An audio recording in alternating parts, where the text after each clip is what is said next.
Imagine standing at the edge of history, staring into a vast darkness where entire civilizations have simply vanished without explanation.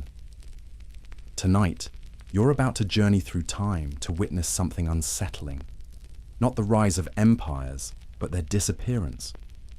Not the glory of human achievement, but the haunting silence that follows when greatness simply stops existing. There are moments in history when time seems to hold its breath. Great cities rise from barren soil. Entire civilizations spring to life with ingenuity, art, and purpose. And then, without warning, silence. Not a war, not a known plague, not even a clear explanation, just disappearance. It is a story about silence, about whispers buried beneath the dust of time, about how entire cultures, many far more advanced than we assumed, disappeared overnight, and how we still, to this day, have no idea why. Some say it was war, others blame nature, famine, drought, or gods. But what if the truth is stranger? What if what happened to them could happen to us? Tonight, you'll step back into forgotten worlds, into deserts that once held cities, into rainforests that swallowed empires, into mountain valleys where echoes are the only inhabitants. So settle in, dim the lights, let the sounds of the world fall away, because you're about to embark on a journey through time, not to see what we've built, but to feel what we've lost. Civilizations that shone like stars, and then, in a blink, flickered out. And no one knows why. Beneath the unyielding sun of the Arabian desert, where golden waves of sand stretch into infinity, there are whispers spoken in hushed tones by nomads, and echoed in the Quran itself of a city swallowed by the earth, a city of wealth, power, and defiance. Its name was Ubar, though some called it Iram of the Pillars. To most, Ubar was a legend, a fable told by caravan traders under starlit skies. But legends often begin as truths twisted by time. And this one begins in one of the harshest landscapes on Earth, the Rub al-Khali, the empty quarter. It is here, in this vast sea of shifting dunes, that explorers, archaeologists, and even satellite technologies would one day converge, chasing a rumor, a myth, a ghost. But long before modern curiosity began to stir the sand, Ubar was already gone. A city that defied God. A city that disappeared. The first known mention of Ubar, or Iram, appears in the Quran, where it is described as a city of lofty pillars, the like of which was not created in the land. Its people, the tribe of Ad, were said to have grown arrogant, believing themselves untouchable, even immortal. They had built their wealth on frankincense, a resin more valuable than gold in the ancient world, traded from southern Arabia to the far reaches of Rome and India. Ubar was, in a sense, the Dubai of the ancient world, a commercial marvel at the crossroads of trade. But with great wealth came greater pride, and according to Islamic tradition, when the people of Ubar turned away from righteousness, a divine punishment came in the form of a sandstorm. Not a storm that lasted hours or days, but one that raged for 7 nights and 8 days, until the city itself was buried beneath the desert, swallowed whole as if it had never existed. It sounded too fantastic, too convenient. For centuries, scholars dismissed the story as allegory, a moral tale, not a historical one. But then something changed. Something was found. In the late 1980s, guided by old maps, Bedouin folklore, and high-resolution satellite imagery from NASA, an unlikely team of explorers set out to locate what had long been considered a mirage.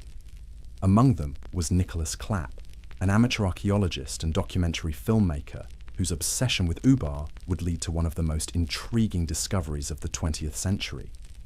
Using satellite images, Clapp and his team identified ancient caravan routes, long-forgotten paths, etched faintly into the desert's surface. These routes converged at a specific point in southern Oman, at a place known to the Bedouins as Shissur. There they began to dig, What they unearthed was astonishing. The remnants of a fortress-like structure built over a massive underground limestone cavern. It appeared to have collapsed inward, perhaps due to natural erosion or something more sudden, something more violent. Was this the fabled Ubar? Excitement spread across the world. Media dubbed it the Atlantis of the Sands.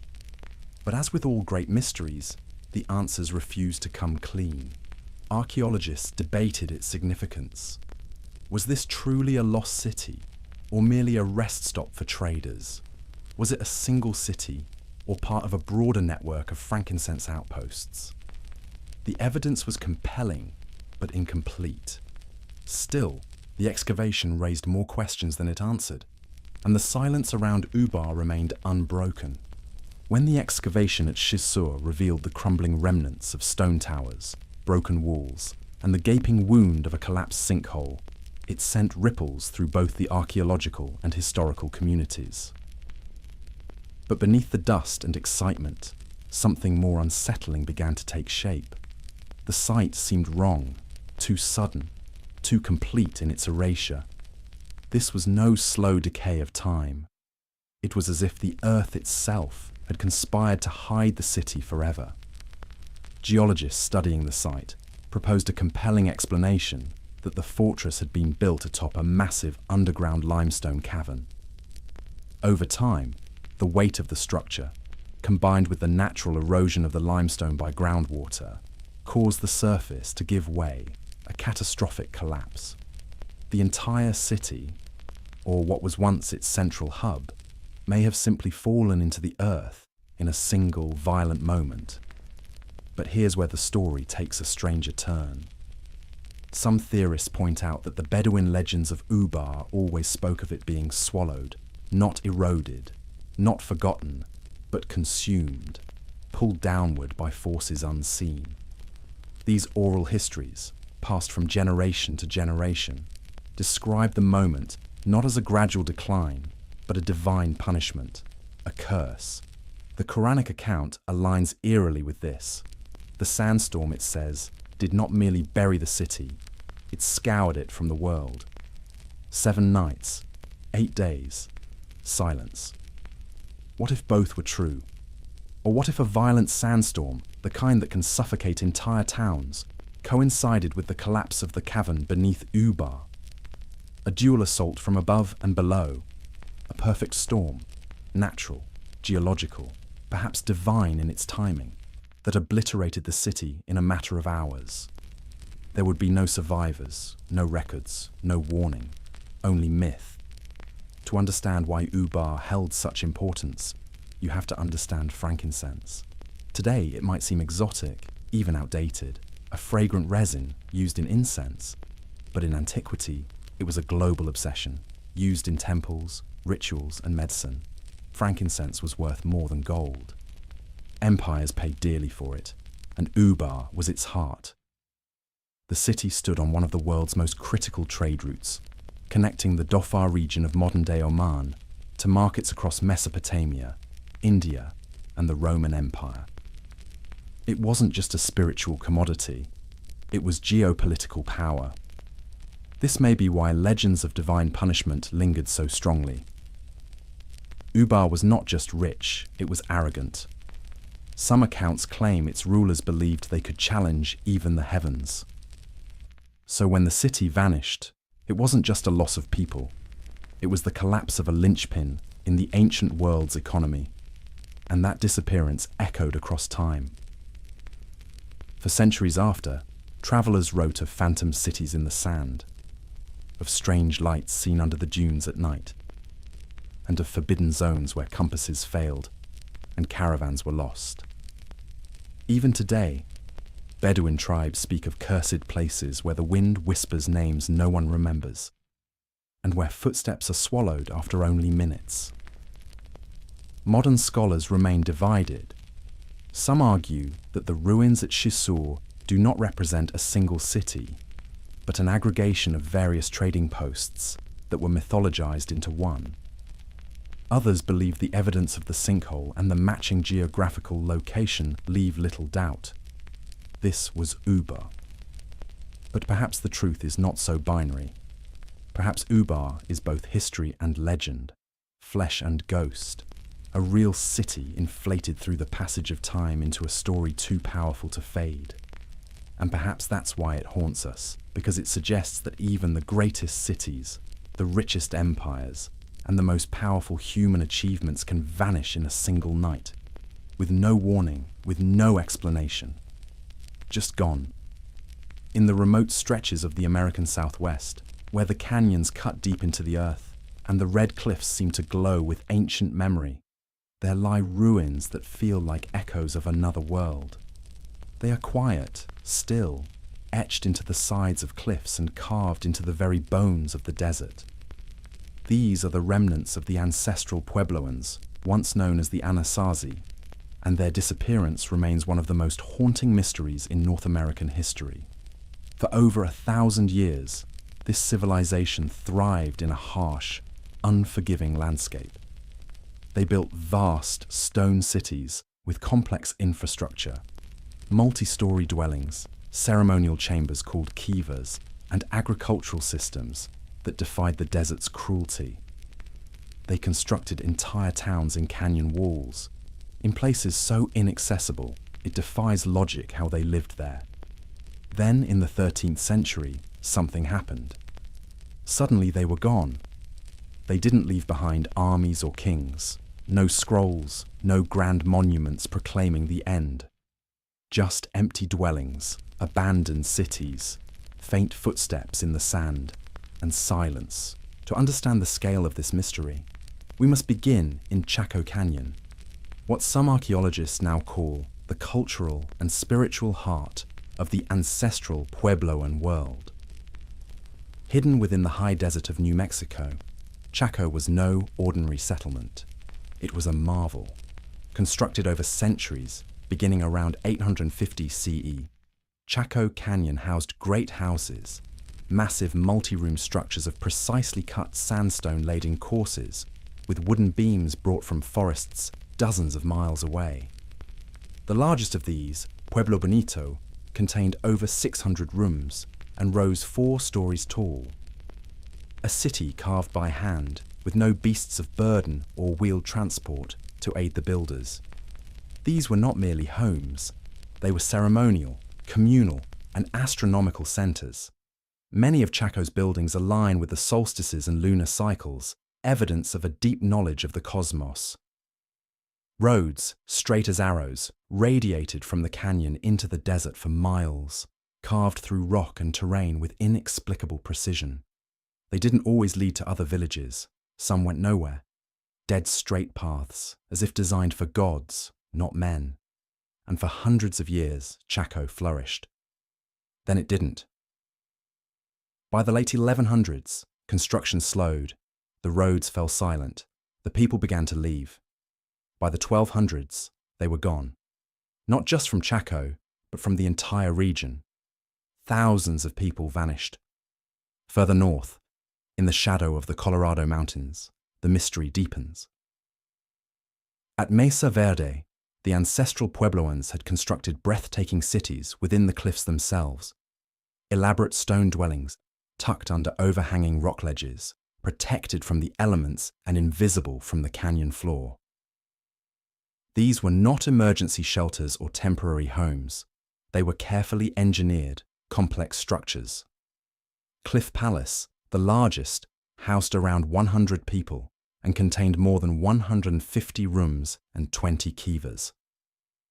The question that echoes through the silent canyons is why here? Why would an advanced civilization with the skill to build open-air settlements and vast agricultural fields retreat into hard-to-reach cliffs? Was it war, drought, fear, or something more elusive, something we can only guess at? What we know is that by the end of the 13th century, these cliff cities too were abandoned. Fires were left cold, walls began to crumble, and an entire way of life, one that had lasted for centuries, was no more. The ancestral Puebloans didn't vanish in a single night like some civilizations. Their disappearance was a slow, creeping quiet. But it was no less mysterious because they left behind no explanation. And in their silence, they left us with a haunting question that remains unanswered to this day. Where did they go, and why?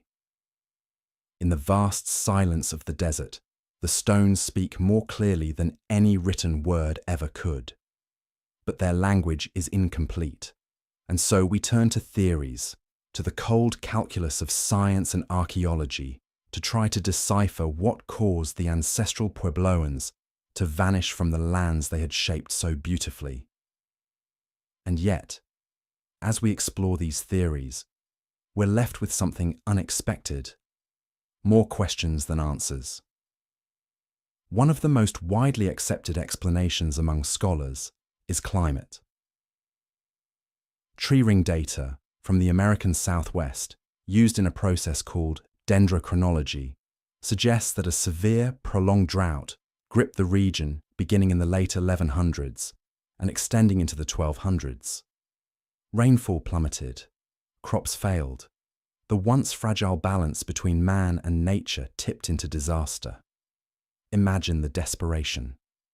Generations had survived by coaxing food from the rocky ground: corn, beans, squash, all grown in carefully managed fields with stone terraces and irrigation channels. But as the skies turned dry and the land cracked beneath the sun, famine would have crept in like a predator.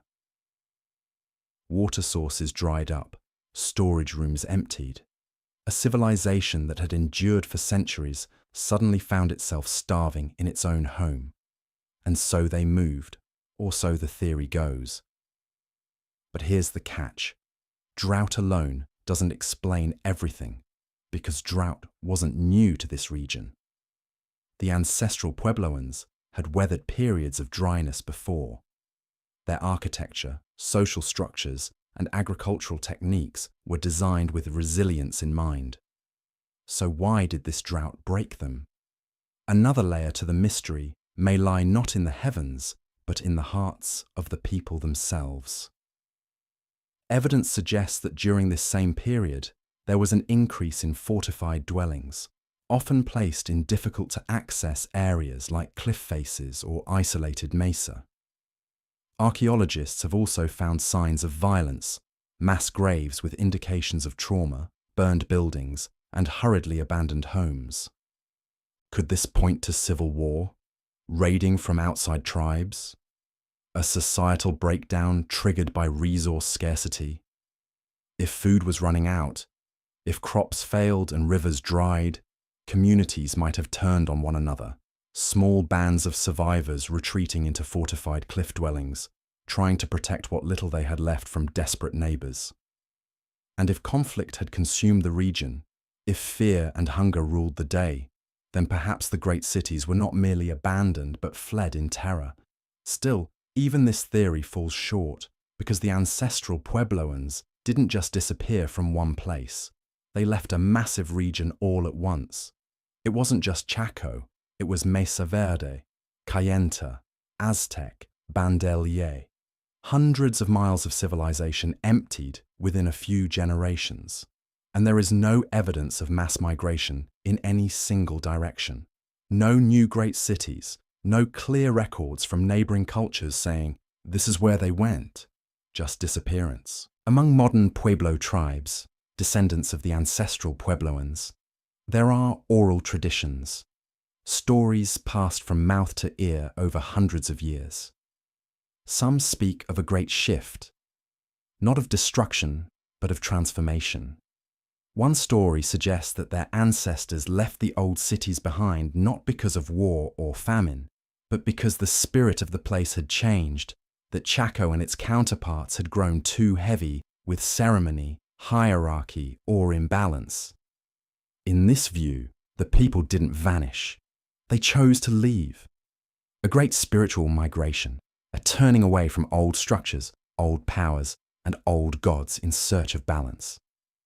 It's poetic, it's compelling, but it leaves no trail, no ruins to follow, no texts to study, only whispers in the canyons. Today, the descendants of the ancestral Puebloans, the Hopi, the Zuni, the Acoma, the Taos, and others, still walk the lands of the Southwest. Their traditions are rich, their ceremonies ancient, and their memory long. But even they do not speak in specifics about Chaco or Mesa Verde. These places are sacred, sometimes dangerous, and always mysterious. Tourists walk through the empty rooms of cliff dwellings, snapping photos, their footsteps echoing in silence. But the land remembers more than it says, and when night falls on Chaco Canyon and the stars burn overhead, just as they did 1,000 years ago, the mystery returns. Why would a civilization with such skill, such harmony with the land, such celestial knowledge, leave everything behind? Was it collapse, conflict, faith, or something else still beyond our grasp? The story of the ancestral Puebloans remains unfinished.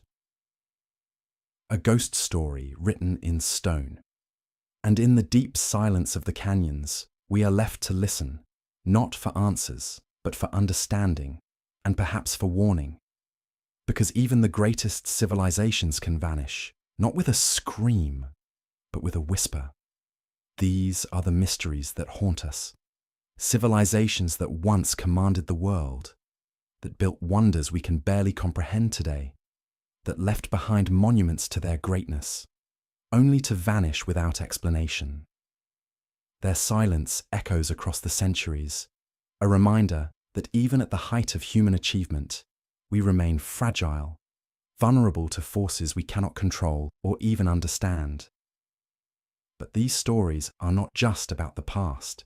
They are mirrors reflecting our present, warning of our future.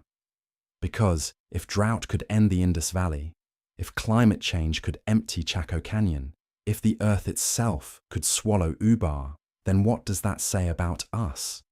What does it say about our cities, our civilizations, our certainty that we are different, that we are immune to the forces that brought down the mighty? The truth is, we are not so different. We build our towers of glass and steel, just as they built their pyramids and temples. We depend on complex systems, just as they depended on their trade routes and irrigation channels. We believe in our permanence, just as they believed in theirs. And yet, they are gone. Their voices silenced, their stories unfinished, their mysteries unsolved. All that remains are the questions they left behind, echoing through time, waiting for answers that may never come. Tonight, as you drift off to sleep, remember them. The builders of Ubar, the cliff dwellers of Mesa Verde, the engineers of Chaco Canyon. Remember that they were once as real as you are now, as convinced of their future as you are of yours. And remember that somewhere in the darkness of history, their silence is still calling, still warning, still whispering the most haunting question of all. What happened to us, and could it happen to you? Yet the mysteries of vanished civilizations stretch far beyond the sands of Arabia and the canyons of the American Southwest. In the fertile river valleys of ancient Pakistan, another enigma unfolds, one that challenges everything we thought we knew about the birth of human civilization itself.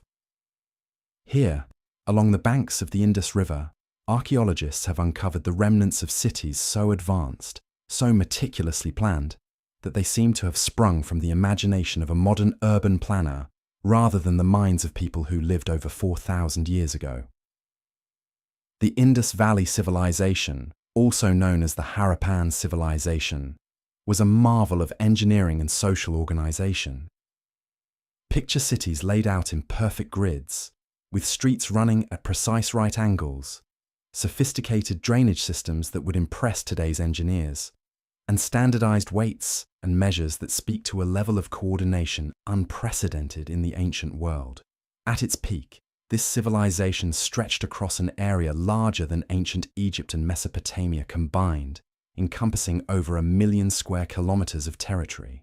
But perhaps most remarkably, these cities seem to have been built without kings, without armies, without the massive temples and palaces that dominated other ancient civilizations. The Harappans appear to have created something almost utopian, a society based on trade, craftsmanship, and cooperation rather than conquest and domination. Their cities show no evidence of warfare, no weapons caches, no defensive walls. It was as if they had discovered a secret that eluded every other civilization of their time: how to build a complex society without violence. And then, like so many others before and after them, they simply vanished. By 1700 BCE, the great cities of Harappa and Mohenjo-daro were empty. The sophisticated drainage systems fell silent. The carefully planned streets became pathways for wild animals. An entire civilization, one that had thrived for nearly 1,000 years, faded into obscurity so completely that it wasn't rediscovered until the 1920s. What happened? The theories are as haunting as they are varied. Some point to climate change, a shift in monsoon patterns that turned fertile lands into desert. Others suggest that the very rivers that gave life to these cities betrayed them, changing course and leaving once thriving ports stranded far from water. Still others whisper of something more sinister, a catastrophe so complete that it erased not just the people, but their very memory from the world. But here's what makes the Indus Valley disappearance particularly chilling. We cannot read their writing. Unlike the Egyptians with their hieroglyphs, or the Mesopotamians with their cuneiform, the Harappan script remains a locked door. Thousands of seals and tablets bearing their mysterious symbols have been found, but the language itself is lost. We are looking at an entire civilization through a glass wall. We can see the shapes of their lives, but we cannot hear their voices. We don't know their stories, their fears, their dreams, or their warnings. Imagine if future archaeologists discovered the ruins of our cities, but could not read our books, our signs, our records. They would see the evidence of our existence, our buildings, our tools, our art. But the meaning, the purpose, the very soul of our civilization would remain forever silent. That is the tragedy of the Indus Valley. Their silence is not just the absence of sound, it is the absence of understanding itself. Yet their mystery deepens when we consider what they achieved. These were people who understood urban planning better than most civilizations that came after them. They had toilets and sewage systems when most of the world was still living in huts. They engaged in long-distance trade, with Harappan seals found as far away as Mesopotamia. They developed a system of standardized weights that suggests a unified economic system across their vast territory. In many ways, they were more advanced than civilizations that emerged 1,000 years later. So why did they disappear? The answer may lie not in any single catastrophe, but in the fragility of complexity itself. The more sophisticated a system becomes, the more vulnerable it is to disruption. The Harappans built their entire civilization around the predictable flooding of rivers, the consistent patterns of monsoons, the stability of trade routes. When those systems began to fail, whether through climate change, geological shifts, or external pressures, the very sophistication that had made them great may have made them vulnerable. Their cities were so interdependent, so carefully planned, that when one part failed, the entire system began to unravel. Without the central authority that characterized other civilizations, there may have been no mechanism to adapt, no pharaoh or king to command new solutions. Their greatest strength, their peaceful, cooperative nature, may have become their greatest weakness when faced with existential threats. The Indus Valley civilization serves as a mirror to our own time. Like them, we have built a world of incredible complexity and interconnection. Like them, we depend on systems that seem stable but may be more fragile than we realize. Their silence echoes across the millennia, not as a distant curiosity, but as a warning. They remind us that even the most advanced civilizations can vanish, not with a bang, but with a whisper, not in flames, but in the slow erosion of the very foundations that made them great. As we stand among their ruins today, reading their unreadable script and walking their empty streets, we are confronted with perhaps the most unsettling truth of all, that civilization itself may be more temporary than we dare to imagine. The Harappans thought they were building for eternity.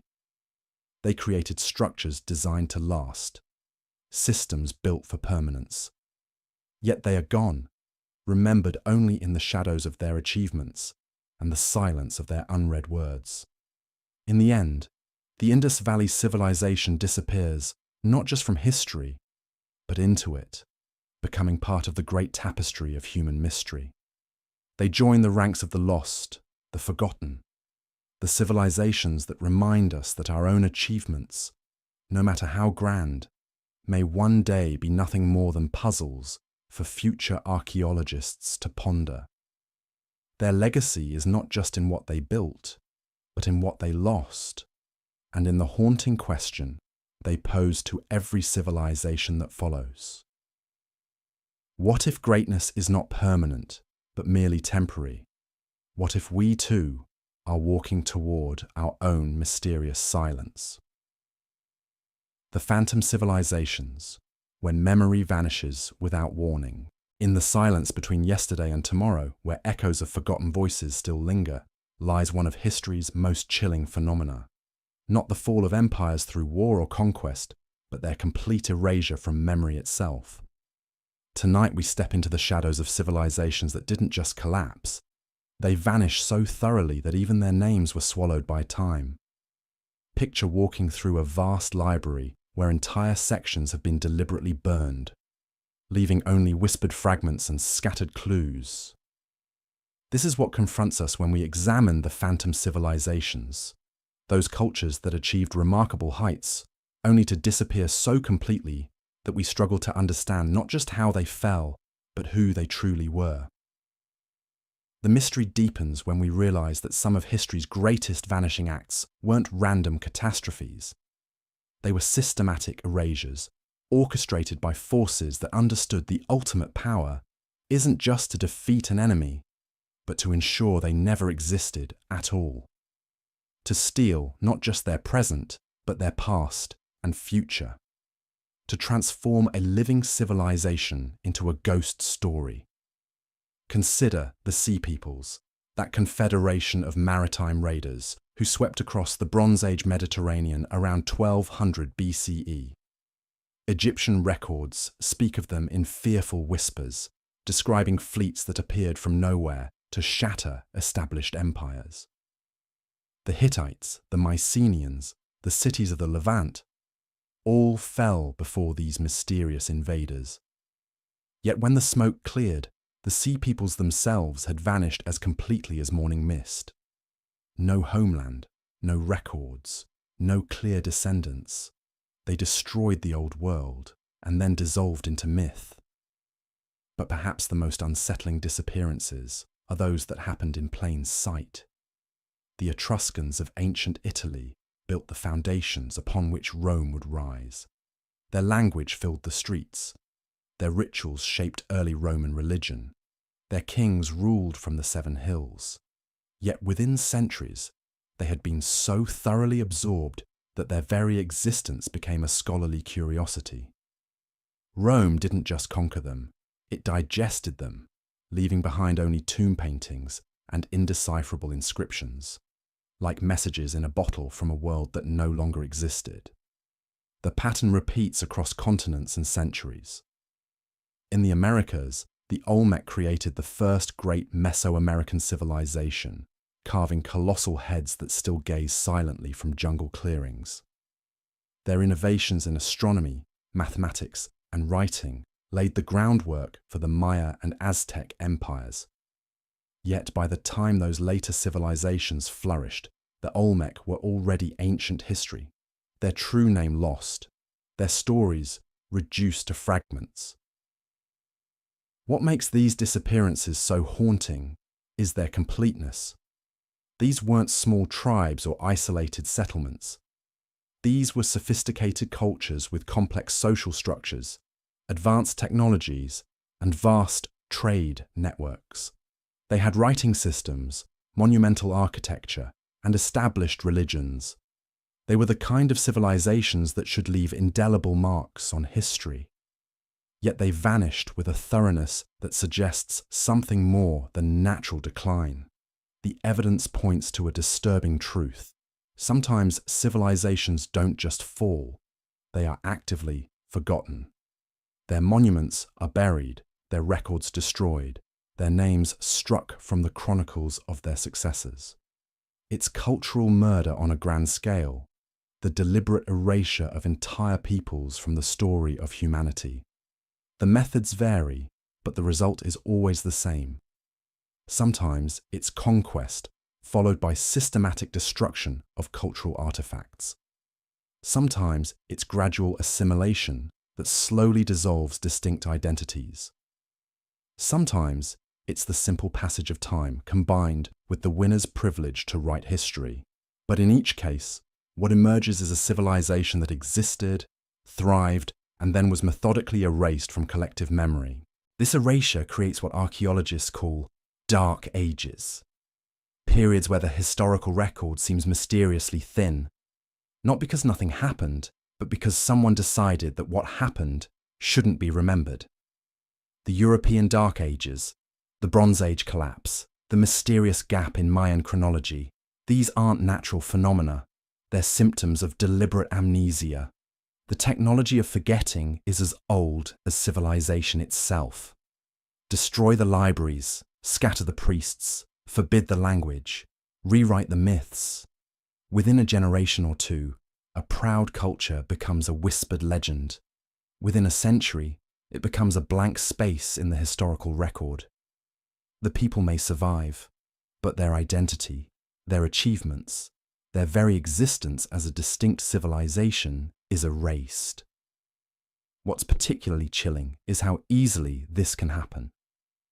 Modern archaeology has shown us that our understanding of the past is built on the thinnest of foundations. A single cache of tablets, a preserved city, a surviving chronicle. These accidents of preservation shape our entire picture of ancient civilizations. What we don't find is often more significant than what we do. The lost civilizations teach us that memory itself is fragile. Without constant maintenance, without deliberate preservation, without the will to remember, even the greatest achievements can vanish. The pyramids survive because they're made of stone, but the cultures that built them live on only in fragments. Their languages are dead, their religions forgotten, their daily lives reduced to archaeological speculation. And this raises the most unsettling question of all. What are we forgetting right now? What civilizations existed that we don't even know we've lost? The phantom civilizations remind us that history isn't a complete record. It's a selection, curated by the survivors, shaped by the victors, and haunted by the gaps where entire worlds once stood. In our digital age, we imagine ourselves immune to such complete erasure. Our records are multiplied across servers, our cultures documented in exhaustive detail. But the phantom civilizations had their own forms of permanence: carved stone, written records, institutional memory. Yet they vanished anyway. Swallowed by forces that understood the ultimate conquest isn't taking someone's land or wealth, but stealing their place in history itself. The silence they left behind isn't empty. It's full of warning, because if it happened to them, to cultures as sophisticated and established as any in history, it can happen to anyone. The phantom civilizations are history's reminder that existence and memory are two different things, and that sometimes the most complete victory is making your enemy disappear, not just from the world, but from the story of the world itself. In the end, these lost cultures survive only as questions, shadows that remind us how much of the human story remains unwritten, not because it never happened, but because someone, somewhere, decided it should never be remembered. And in that silence, we hear the whisper of our own mortality, not just as individuals, but as civilizations, as cultures, as peoples who believe our own stories are too important, too well documented, too permanent to ever truly disappear. But the phantom civilizations knew they were permanent too, until they weren't. Lost civilizations and forgotten echoes, the silent vanishing of our past. Tonight, as shadows lengthen across the earth and the modern world hums with its electric certainty, we venture into territories where time itself seems to hold its breath. These are the lands where great cities once pulsed with life, where entire civilizations carved their dreams into stone and soil, only to disappear so completely that their very existence whispers like ghost stories in the wind. From the scorching expanse of Arabia's empty quarter to the mist-shrouded highlands of Ethiopia, from the jungle-choked temples of Cambodia to the wind-swept cliffs of Easter Island, we find the remnants of worlds that should not be lost. Yet lost they are, not through the familiar narratives of conquest and decline, but through something far more unsettling. Erasure so complete it defies explanation. What you're about to discover challenges everything we think we know about the permanence of human achievement. These aren't tales of civilizations that fell to superior armies or succumbed to natural disasters. These are stories of vanishing, systematic, inexplicable disappearances that leave behind only fragments and questions, cities swallowed by sand not in decades but in days. Entire populations that melted away from cliff dwellings and stone capitals, leaving behind their meals half-eaten and their fires still warm. Scripts that no scholar can decipher, monuments that shouldn't exist, and silences so profound they echo across millennia. The city that God forgot, Ubar's divine punishment. In the vast emptiness of the Rub al-Khali, where golden dunes stretch beyond the horizon like frozen waves, Arab nomads still speak in hushed tones of a city that challenged heaven itself. Ubar, known in the Quran as Iram of the Pillars, was once the beating heart of the frankincense trade, a commercial empire so wealthy it made kings of merchants and gods of mortals. Built upon the crossroads between Arabia and the ancient world, Ubar wasn't merely a city. It was the Dubai of antiquity, where caravans from India met Roman gold, and where the most precious commodity on earth, frankincense, worth more than its weight in gold, flowed like water. The people of Ad, as they were known, had grown drunk on their own success. They built towers that scraped the desert sky and proclaimed themselves eternal, untouchable, divine. But according to Islamic tradition, their hubris summoned judgment. For 7 nights and 8 days, a sandstorm of supernatural fury scoured the earth. When the winds finally stilled, Ubar was gone, not destroyed, but swallowed, pulled down into the earth as if it had never existed at all. For centuries, scholars dismissed this as metaphor, a moral tale wrapped in desert folklore. Then, in the 1980s, something extraordinary happened. Guided by NASA satellite imagery and ancient caravan routes, archaeologists found it, or rather, found what remained. At a site called Shisar in Oman, they uncovered the ruins of a fortress-like structure built over a massive limestone cavern.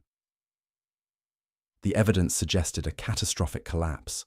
The city had literally fallen into the earth in a single, violent moment. Was this divine retribution, as the legends claimed?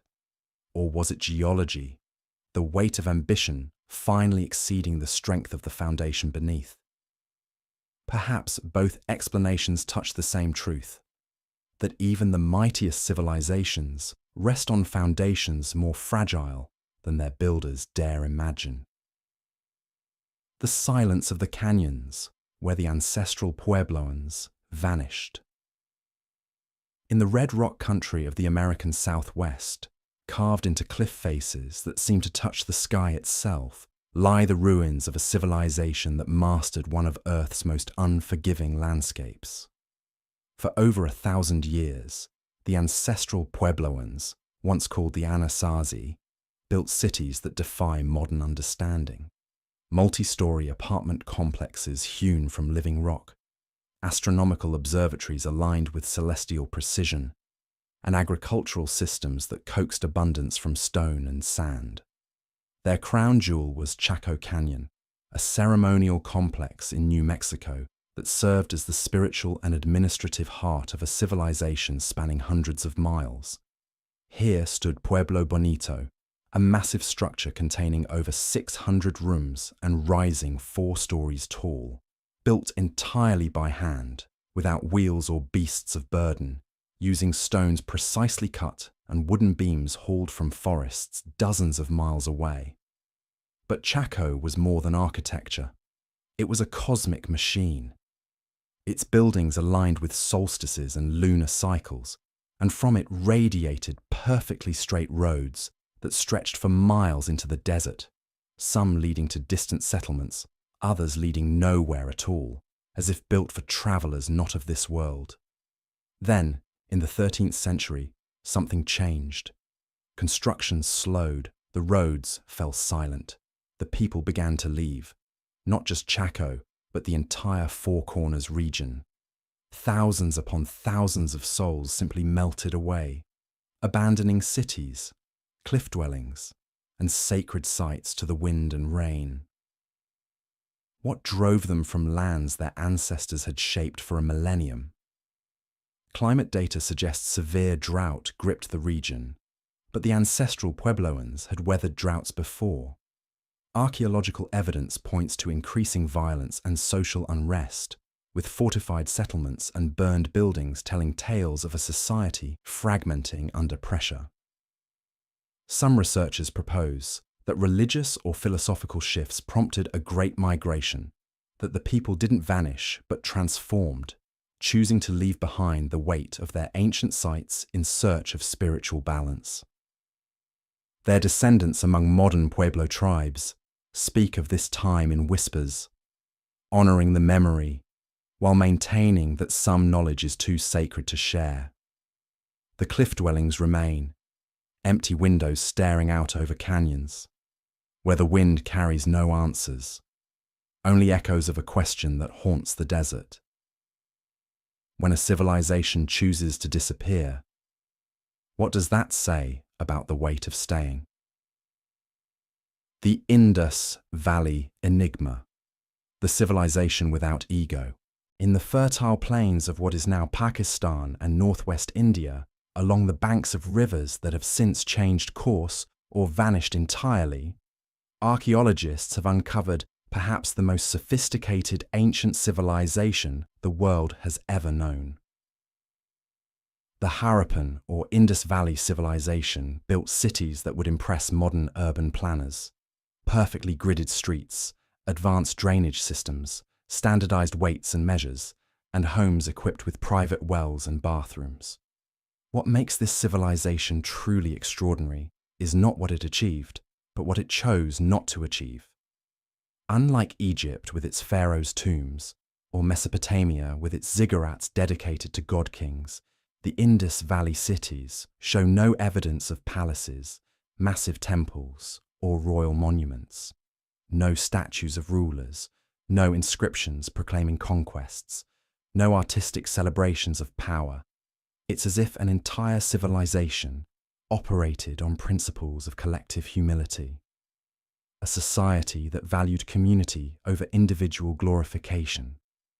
Their script, found on thousands of seals and tablets, remains one of archaeology's greatest mysteries. Despite decades of effort by the world's best linguists and computer scientists, the Indus writing system refuses to yield its secrets. We can see the symbols, trace their evolution, map their distribution, but we cannot hear their voices. An entire civilization remains mute, its stories locked away behind undeciphered signs. Around 1900 BCE, this remarkable society began to fade. People left the cities. The kilns went cold. The drainage systems silted up. But there are no signs of invasion, no evidence of warfare, no burning cities or mass graves. The decline appears to have been gradual, almost voluntary, as if the civilization simply decided it had run its course. Climate studies suggest that the rivers themselves may have been the culprit. The Gagahakra river system, believed to be the legendary Saraswati mentioned in ancient Indian texts, began to dry up due to tectonic shifts and changing monsoon patterns. As water sources disappeared, the foundation of urban life crumbled. But perhaps there's a deeper truth here. The Indus Valley civilization may have been too successful for its own good, growing to a scale that exceeded the carrying capacity of its environment. Their silence serves as both mystery and warning. In an age where our own civilization faces questions of sustainability and environmental limits, the wordless testimony of Harappa and Mohenjo-daro reminds us that even the most advanced societies are only as permanent as the resources that sustain them. The deliberate burial, Göbekli Tepe's cosmic secret. Hidden beneath a hill in southeastern Turkey lay a secret that would shatter our understanding of human history. When German archaeologist Klaus Schmidt began excavating at Göbekli Tepe in 1994, he expected to find the remains of a medieval cemetery. Instead, he uncovered something that shouldn't exist, a massive temple complex built 12,000 years ago, before agriculture, before writing, before the wheel, before everything we thought marked the beginning of civilization. Göbekli Tepe consists of enormous T-shaped stone pillars, some weighing up to 20 tons, arranged in perfect circles and carved with intricate reliefs of animals, foxes, boars, serpents, vultures, and abstract symbols whose meanings remain locked in stone. The precision of the construction defies every assumption about hunter-gatherer capabilities. This wasn't the work of primitive nomads. This was sophisticated architecture, art, and engineering, on a scale that wouldn't be seen again for thousands of years. But perhaps the most unsettling aspect of Göbekli Tepe is what it lacks. There are no homes, no kitchens, no evidence that people lived here. It appears to have been purely ceremonial, a pilgrimage site where seasonal visitors came from vast distances to participate in rituals we can only imagine. This was architecture for the gods, not for human habitation. The site rewrites the story of civilization itself. For decades, archaeologists believed that religion followed agriculture, that humans only built temples after they had learned to farm and established permanent settlements. Göbekli Tepe suggests the opposite, that it was the need to build sacred spaces that drove humans to develop the social organization and technological capabilities necessary for civilization. Perhaps it was religion, not agriculture, that lit the first spark of human progress. And then, around 8000 BCE, something extraordinary happened. The builders of Göbekli Tepe deliberately buried their masterpiece. They didn't abandon it. They entombed it, carefully filling in the entire complex with tons of earth and debris. For reasons we may never understand, they chose to hide their greatest achievement from the world and from history. What kind of society buries its most sacred site? What knowledge or memory were they trying to preserve or conceal? The deliberate burial of Göbekli Tepe represents perhaps the most profound act of civilizational self-erasure in human history. They built something that defied the capabilities of their age, then made the conscious decision to bury it so completely that it would remain hidden for millennia. Today, with only 5% of the site excavated, Göbekli Tepe continues to guard its secrets. Each new discovery raises more questions than it answers. Each carved symbol deepens the mystery. The builders left no written records, no oral traditions, no explanation for their actions. They are as silent as the stones they carved, as mysterious as the civilization they chose to bury. The weight of silence. As we stand among these ruins, whether the collapsed caverns of Ubar, the empty cliff dwellings of Mesa Verde, the silent streets of Harappa, or the deliberately buried circles of Göbekli Tepe, we're confronted with a disturbing truth. Civilizations don't always fall to external forces. Sometimes they simply choose to vanish, to step away from the stage of history as quietly as they entered it. These aren't stories of conquest or catastrophe in the traditional sense. They're tales of something more subtle and perhaps more terrifying. The recognition that human achievement, no matter how magnificent, is fundamentally ephemeral. Cities can be swallowed by sand in a single storm. Entire populations can abandon the work of centuries in the space of a generation. The most advanced societies can choose to walk away from their own accomplishments, leaving behind only questions and shadows. But perhaps that's the real message hidden in these silent ruins. Not that civilizations are doomed to fail, but that they are free to choose their own endings. The builders of these lost worlds weren't passive victims of fate. They were active participants in their own disappearance. Whether driven by environmental pressure, spiritual transformation, or simple recognition that all things must end, they made conscious decisions about how their stories would conclude. In our own age of global connectivity and seemingly permanent digital records, the idea that entire civilizations could simply vanish seems impossible. Yet the archaeological record shows us that forgetting is often more powerful than remembering, that silence can outlast the loudest proclamations of eternal glory. The sand dunes of Arabia continue to shift and swallow. The forests still reclaim abandoned cities. The earth still opens to receive what humans build upon its surface. And in that recognition lies both warning and wonder. These lost civilizations remind us that our own achievements, magnificent as they seem, rest on foundations as fragile as limestone caverns and river systems that can change course overnight. But they also show us that there is beauty in impermanence, dignity in choosing when to let go, and profound meaning in the mystery of what we leave behind. The silence of these vanished worlds is not empty. It is full of possibility, pregnant with questions that each generation must answer for itself.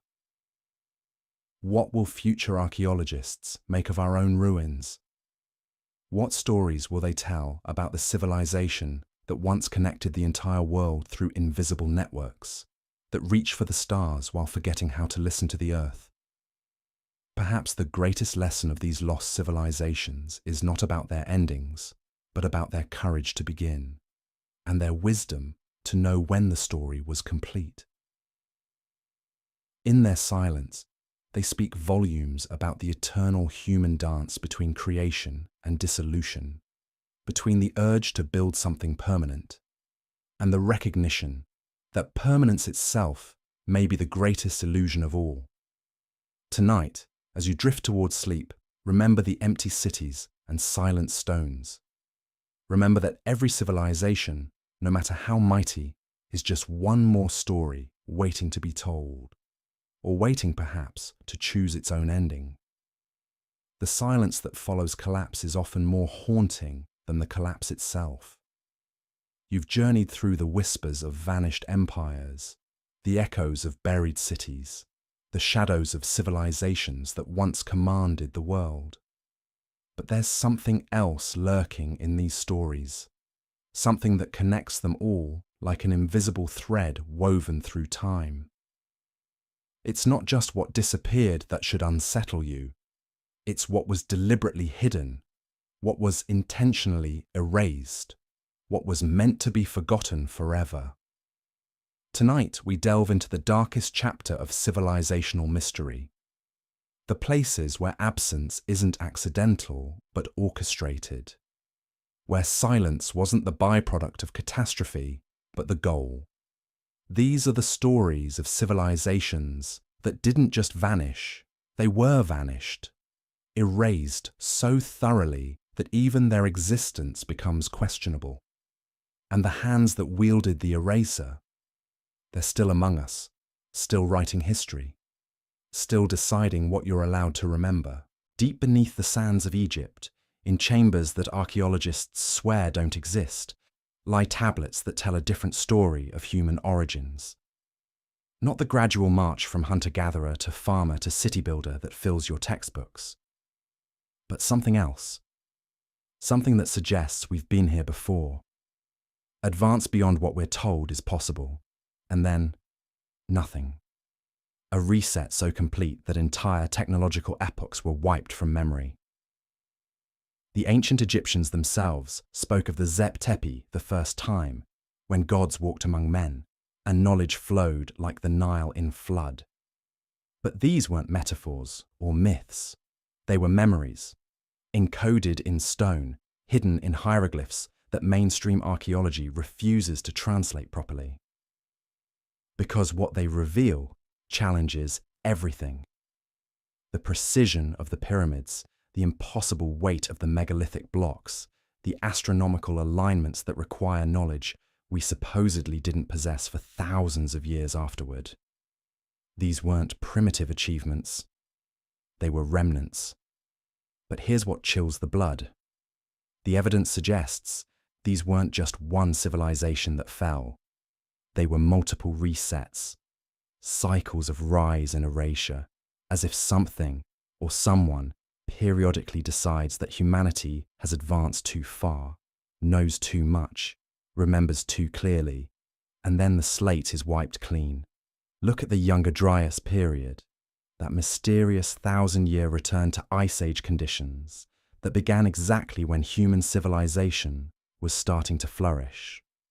12,900 years ago, just as Göbekli Tepe was being built, just as humans were transitioning from nomadic to settled life, the world plunged back into near-extinction cold. Not gradually, suddenly, as if a switch had been flipped. The official explanation is a comet impact, a cosmic accident that reset the climate and scattered the early civilizations back to stone tools and survival. But the more you examine the evidence, the more it looks orchestrated, too precise, too convenient, too perfectly timed to interrupt human progress at its most crucial moment. And when the ice retreated, when the world warmed again, humanity had to start over. The knowledge was gone. The teachers were dead. The libraries were ash. This is the pattern that emerges when you look at the gaps in our history.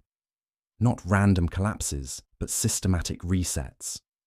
The Bronze Age collapse, where every major civilization in the Mediterranean fell simultaneously around 1200 BCE.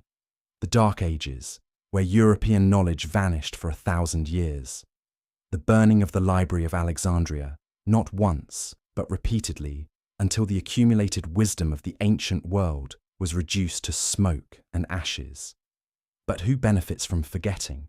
Who profits from humanity's amnesia?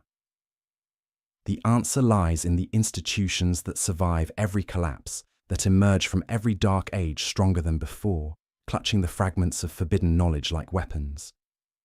They are the inheritors of secrets, the guardians of hidden truth, the architects of controlled forgetting. They decide what gets preserved and what gets burned, what gets taught and what gets buried. They are the shepherds of human consciousness, guiding the flock away from dangerous truths.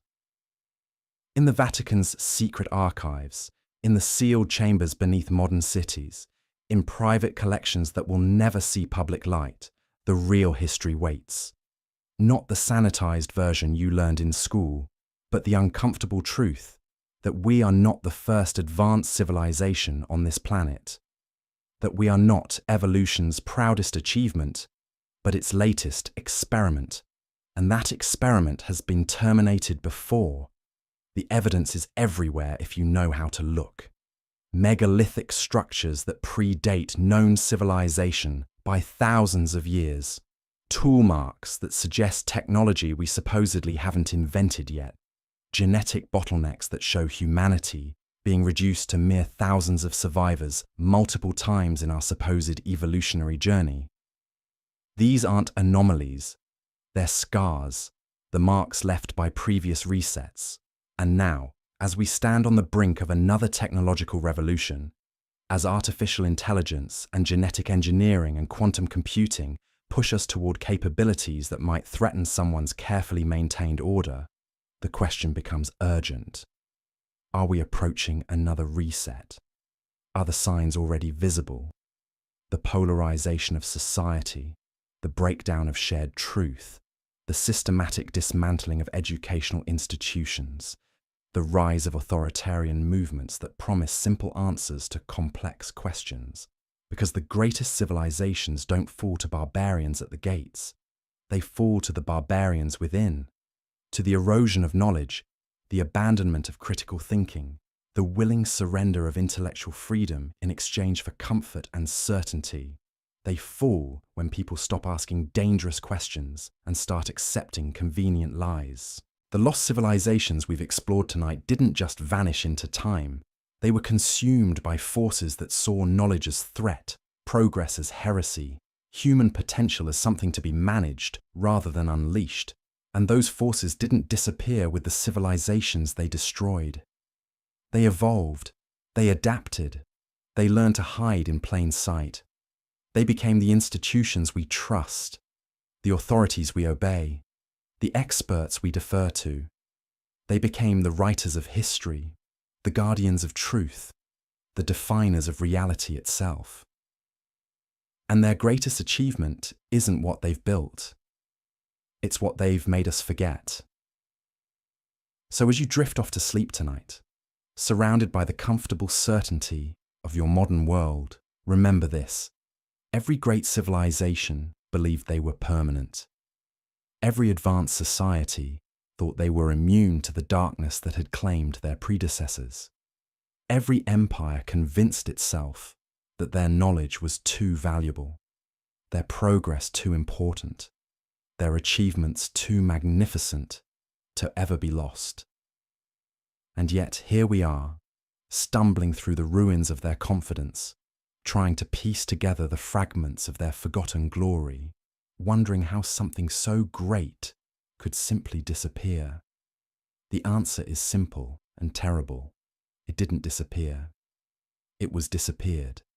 And the hands that erased it are still writing our story, still deciding our fate, still preparing the next chapter in humanity's long cycle of rise and fall and carefully orchestrated forgetting.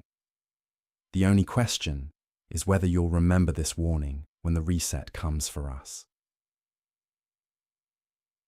The hidden history, when entire civilizations were deliberately forgotten. You think you know history's greatest mysteries, the lost cities, the vanished empires, the civilizations that simply faded away. But what if I told you that the most disturbing truth isn't about what was lost by accident? It's about what was erased on purpose. What if the greatest disappearances in human history weren't natural disasters or gradual declines, but systematic campaigns to wipe entire cultures from memory itself? Tonight, we're diving deeper than archaeological mysteries or climate theories. We're exploring the deliberate machinery of forgetting, the institutional forces that didn't just outlast civilizations. They actively erased them, because sometimes the most chilling question isn't what happened, but who wanted it forgotten. The pattern is everywhere once you know how to look. Entire libraries burned not by accident, but by design. Languages banned not just for convenience, but for control. Histories rewritten not to improve them, but to bury what came before. And behind it all, institutions that understood a terrifying truth. You don't just conquer people's bodies. You conquer their memory. Consider this. We know more about the daily life of ancient Rome than we do about civilizations that existed just centuries ago. Why? Because Rome's story was preserved, celebrated, repeated. But what about the cultures that Rome systematically dismantled? What about the knowledge systems they declared heretical? What about the thousands of texts that were deemed inappropriate for future generations? The Roman Empire didn't just expand through military conquest. They perfected something far more insidious: cultural amnesia. When they absorbed a territory, they didn't always destroy its temples. Sometimes they simply renamed the gods. They didn't burn every scroll. They just decided which ones were worth copying. And over centuries, the original voices grew fainter until they were whispers, then silence. But Rome was just the beginning. Follow the thread through history, and you'll see the same pattern repeating with surgical precision. The Spanish conquest of the Americas wasn't just about gold. It was about erasing entire cosmologies. Conquistadors didn't just topple statues. They systematically destroyed codices, outlawed languages, and replaced indigenous knowledge systems with European ones. When Diego de Landa burned the Maya books in 1562, he wasn't just eliminating records. He was severing a civilization's connection to its own past. The Vatican archives, those legendary sealed chambers beneath Rome, tell a similar story. For over a millennium, this single institution controlled what knowledge survived and what disappeared. They didn't just preserve manuscripts, they curated them. Texts that contradicted official doctrine were relegated to restricted access or allowed to decay. Alternative interpretations of Christianity were branded heretical, and their authors erased from official histories. The result? A sanitized version of the past that served institutional power rather than historical truth. But the most sophisticated erasures weren't violent. They were bureaucratic. The Chinese Cultural Revolution, the Soviet rewriting of history, the systematic destruction of Jewish culture across Europe. These weren't chaotic acts of vandalism. They were methodical campaigns with clear objectives: control the narrative, control the future. Think about what we call the Dark Ages. For centuries, we accepted this label as historical fact. But recent scholarship reveals something more disturbing. The darkness wasn't natural, it was manufactured. When centralized power collapsed in Europe, knowledge didn't disappear. It was monopolized. Monasteries became the sole gatekeepers of literacy, and they decided which texts deserved preservation. Classical works that contradicted Christian doctrine were allowed to decay. Scientific treatises were deemed unnecessary. Philosophical works were branded dangerous. The result was a 1,000-year information bottleneck, where one institution controlled access to humanity's accumulated knowledge. And when that knowledge was finally rediscovered during the Renaissance, it wasn't emergence, it was selective release.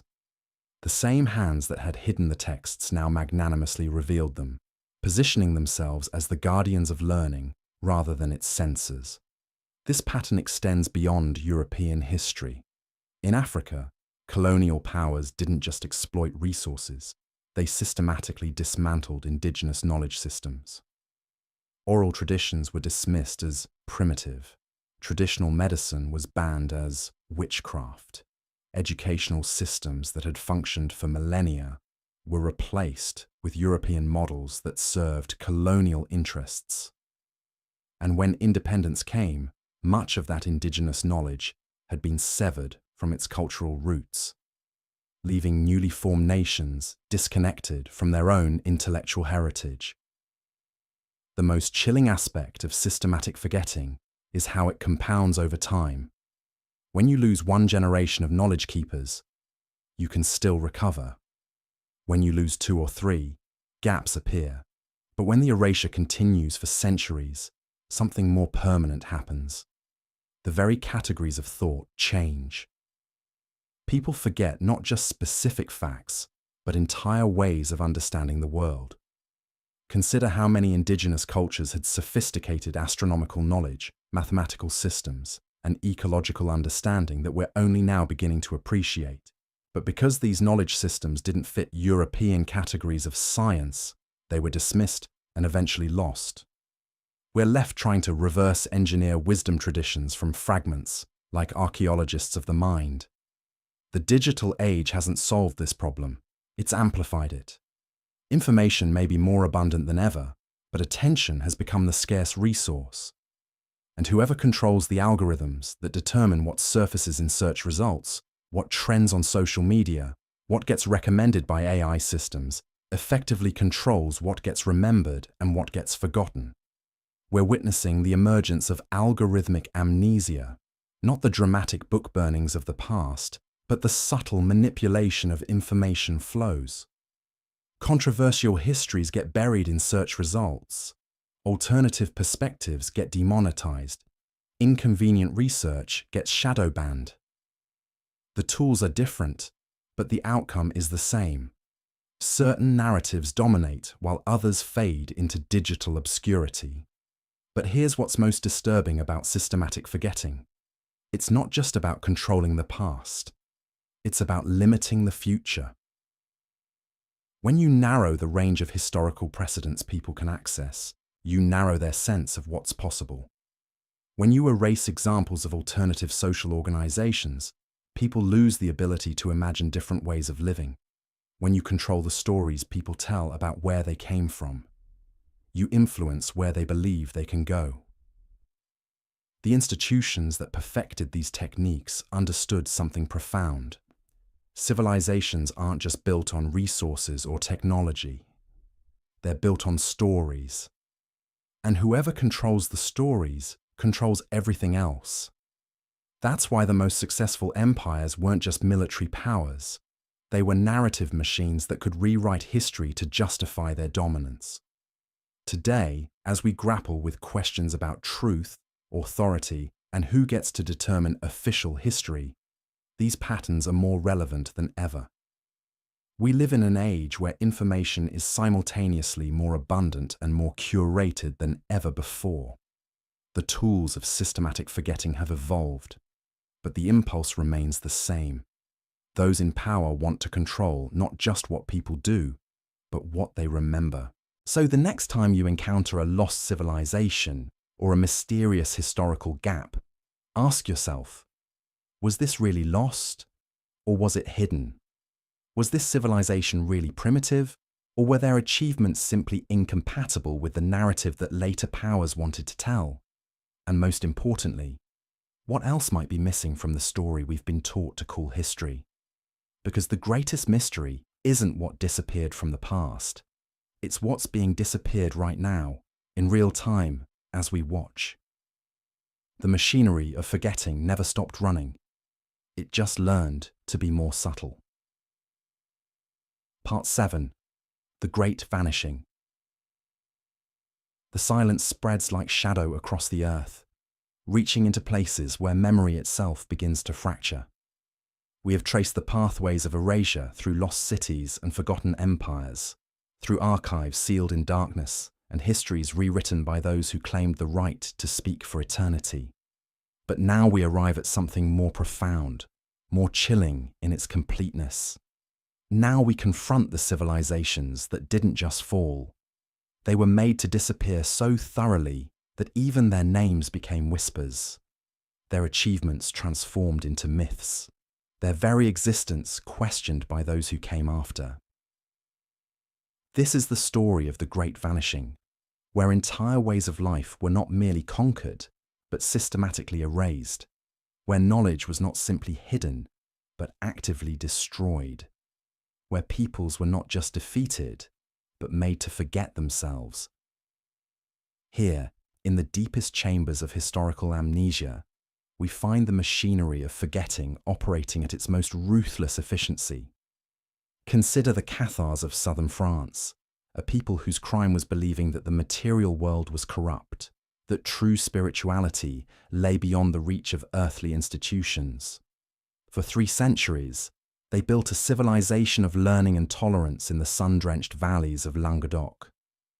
Their libraries held manuscripts in languages both ancient and vernacular. Their cities hummed with commerce and intellectual exchange. Their courts protected Jews, Muslims, and Christian heretics alike. They developed their own forms of governance, their own spiritual practices, their own understanding of the divine. Then came the Albigensian Crusade in 1209, launched not against distant infidels, but against fellow Christians whose only sin was thinking differently. But this was no ordinary war. This was systematic cultural annihilation. When the papal legate was asked how to distinguish between Catholics and Cathars during the massacre at Béziers, he reportedly replied, "Kill them all. God will recognize his own." 20,000 people died in a single day. But the killing was only the beginning. What followed was more sinister than any battlefield slaughter. The Inquisition arrived not to convert, but to erase. Every Cathar book was burned, every manuscript was destroyed, every trace of their language, their poetry, their theological writings was systematically hunted down and fed to the flames. Their castles were demolished stone by stone. Their names were struck from records. Their children were forbidden to speak of their parents' beliefs. Within a generation, a civilization that had flourished for 300 years existed only in the nightmares of survivors and the careful records of those who had destroyed them. The Cathars were not unique. They were simply one thread in a vast tapestry of erasure that stretched across continents and centuries. In the Americas, Spanish conquistadors didn't merely defeat the Maya and Aztec empires, they obliterated their intellectual heritage with methodical precision. Bishop Diego de Landa, obsessed with rooting out idolatry, ordered the burning of Maya codices at Mani in 1562.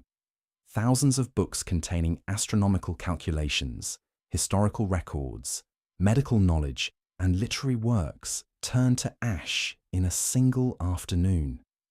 "We found a large number of books in these characters," de Landa wrote, "and, as they contained nothing in which were not to be seen as superstition and lies of the devil, we burned them all." Only 4 Maya codices survived this cultural holocaust. 4 books from a civilization that had produced libraries, academies, and observatories. The Maya had calculated the length of the solar year more accurately than the European calendar of their time. They had developed the concept of zero independently of the old world. They had mapped the movements of Venus and predicted eclipses centuries in advance. All of this knowledge, accumulated over millennia, vanished in smoke because one man decided it was the devil's work. But the Spanish were not content with burning books. They went deeper, attacking the very foundations of indigenous memory.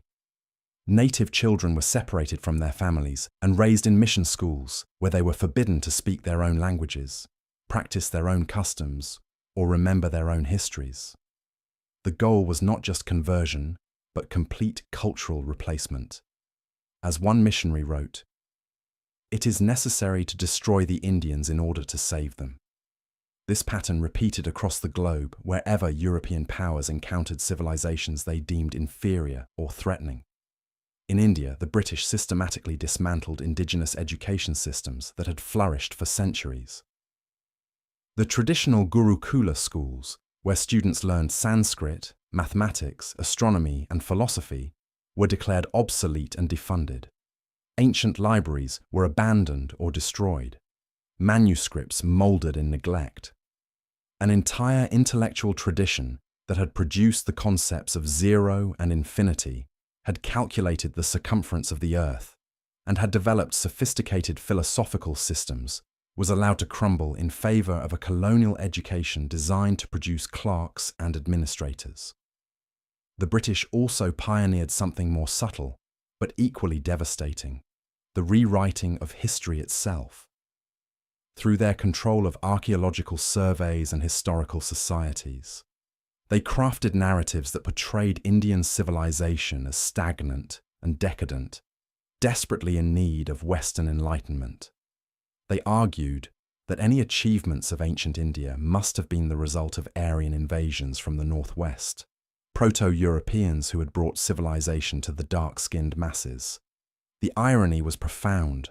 The colonizers used theories of ancient European migration to justify modern European domination, creating a historical fiction that would persist for generations. The machinery of erasure was not limited to religious zealots and colonial administrators. Sometimes it was wielded by revolutionaries who believed they were building a better world. The French Revolution, in its most radical phase, attempted to destroy not just the monarchy, but the entire cultural foundation of the old regime. Churches were converted to temples of reason. Religious art was smashed or melted down for scrap metal. Ancient manuscripts were used as wrapping paper or toilet tissue. The calendar itself was revolutionized, with the months renamed and the years restarted from year one of the Republic. The goal was to create a completely new form of human consciousness, liberated from the superstitions and hierarchies of the past. But perhaps no revolution was as thorough in its cultural destruction as the Chinese Cultural Revolution of 1966-1976. Mao Zedong declared war not just on his political enemies, but on Chinese civilization itself. The four olds, old customs, old culture, old habits, and old ideas were to be swept away entirely. Red Guards, mostly teenagers drunk on revolutionary fervor, ransacked museums, burned libraries, and destroyed temples that had stood for over a millennium. The Confucian Analects, the Tao Te Ching, classical poetry, traditional medicine, all were branded as feudal poison and marked for elimination. Ancient artifacts were smashed with hammers. Calligraphy scrolls were burned in public bonfires. Scholars were forced to denounce their own research and burn their life's work. The goal was not just political control, but the complete reconstruction of Chinese consciousness. As one Red Guard slogan proclaimed, "Destroy the old world, forge the new world." But what they destroyed in months had taken millennia to create, and much of it could never be recovered. The Cultural Revolution also revealed something chilling about the psychology of erasure, how quickly ordinary people could be turned into agents of cultural destruction. Teachers destroyed their own libraries, students denounced their professors, children informed on their parents. The machinery of forgetting didn't require a vast conspiracy or elaborate planning. It only needed the right combination of ideology, fear, and mob psychology to transform an entire population into willing participants in their own cultural suicide. Yet even as these dramatic episodes of destruction unfolded, a quieter but perhaps more insidious form of erasure was taking place in the modern world: the systematic marginalization of indigenous peoples and their knowledge systems. In Australia, Aboriginal children were forcibly removed from their families in a policy designed to breed out Indigenous identity. These stolen generations were raised in white families or institutions, forbidden to speak their native languages or practice their traditional customs. The goal was complete assimilation, the disappearance of Aboriginal culture not through violence, but through calculated neglect and forced forgetting. The consequences were profound. Aboriginal Australians possessed one of the world's oldest continuous cultural traditions, stretching back over 60,000 years.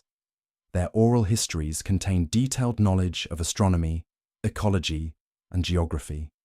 Their art preserved visual records of extinct animals and ancient landscapes. Their languages encoded sophisticated understandings of kinship, land management, and spiritual relationships. But as these children were separated from their communities, this vast repository of human knowledge began to fragment and fade. The same process unfolded across North America, where indigenous children were sent to boarding schools designed to kill the Indian, save the man. Native languages, which contained irreplaceable knowledge about local ecosystems, sustainable agriculture, and traditional medicine, were driven to the brink of extinction. Entire ways of understanding the relationship between humans and nature wisdom that might have helped address modern environmental crises, vanished with the last speakers. The tragedy was not just cultural, but epistemological. These were not simply different ways of saying the same things. They were entirely different ways of knowing and being in the world. When a language dies, linguists say, it takes with it unique concepts that cannot be translated into other tongues. When an indigenous knowledge system disappears, it takes with it solutions to problems that mainstream science has not yet learned to ask. But the Great Vanishing was not limited to traditional cultures under assault from modernizing forces. It also encompassed entire categories of knowledge within Western civilization itself. The medieval Islamic world, for instance, had developed sophisticated traditions of mathematics, astronomy, medicine, and philosophy. Scholars in Baghdad, Cordoba, and Cairo preserved and expanded upon Greek learning, while Europe stumbled through its dark ages. They developed algebra, made crucial advances in optics and chemistry, and created vast libraries that dwarfed anything in the contemporary Christian world. Yet much of this intellectual heritage was lost during the Mongol invasions of the 13th century and the subsequent decline of Islamic civilization.